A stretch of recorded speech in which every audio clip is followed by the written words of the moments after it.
How can everyone watch your location and see your location on Snapchat? Today guys, I will show you how to do this. Just watch the video until the end. You go first and you go to Snapchat. Then when Snap is open, you go here on your profile icon, then you click.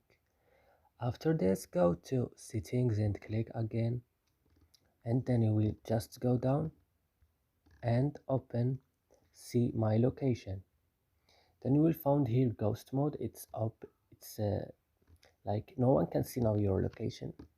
You will just turn off this ghost mode by clicking here on this place like this, and that's it. It will work with you. That's it guys, I hope this video is helpful for you. Don't forget to like and subscribe in our channel, and see you next video.